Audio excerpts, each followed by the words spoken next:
জুলাই সনদের আলোকে সংবিধানের 18তম সংশোধনী করা হবে বলে জানিয়েছেন স্বরাষ্ট্রমন্ত্রী সালাউদ্দিন আহমেদ। জাতীয় সংসদে সংবিধান সংশোধন সংক্রান্ত বিশেষ কমিটির বৈঠক শেষে কমিটির সভাপতি সালাউদ্দিন আহমেদ বলেন, শহীদদের আকাঙ্ক্ষা অনুযায়ী সংশোধনী আনা হবে।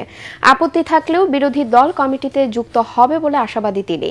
এ সময় আইনমন্ত্রী মোহাম্মদ আসাদুজ্জামান বলেন, সংবিধান সংশোধনের ক্ষেত্রে দলীয় মত চাপিয়ে দেওয়া হবে না।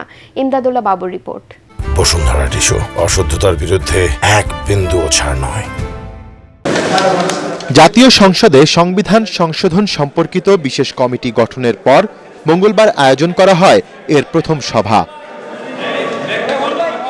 সভাপতি ও স্বরাষ্ট্রমন্ত্রী সালাউদ্দিন আহমদের সভাপতিত্বে বৈঠকে অংশ নেন কমিটির 12 জন সংসদ সদস্য।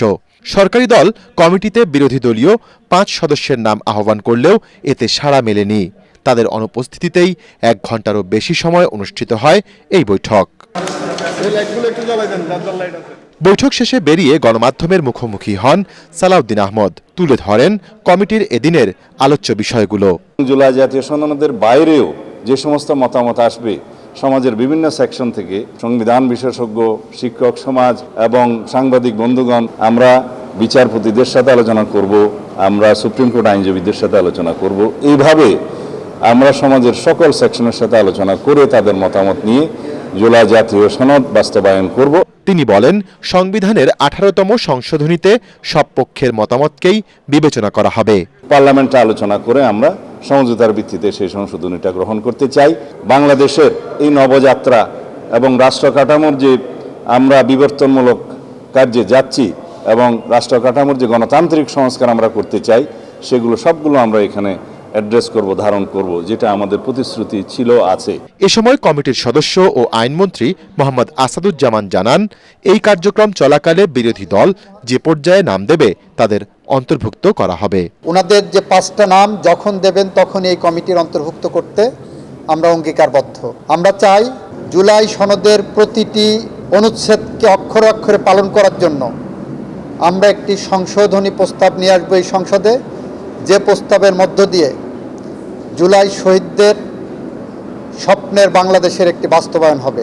যদি কোনো কারণে বিরোধী দল কমিটিতে অংশ না নেয় এবং মতামত না দেয়, সেক্ষেত্রে বিধি অনুযায়ী জুলাই সনদে দেয়া মতামতই চূড়ান্ত হিসেবে বিবেচনা করা হবে বলেও জানান আইনমন্ত্রী।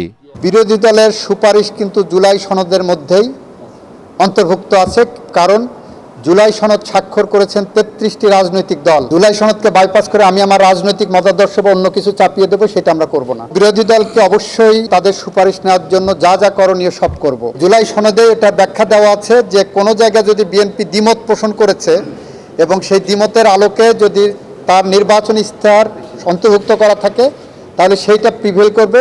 মোহাম্মদ আসাদুজ্জামান আরও বলেন, জুলাই আন্দোলনে অংশগ্রহণকারীদের আকাঙ্ক্ষা অনুযায়ী সংবিধান সংশোধন করবে বিএনপি সরকার। বিরোধী দলের জন্য আমাদের দরজা একেবারেই খোলা।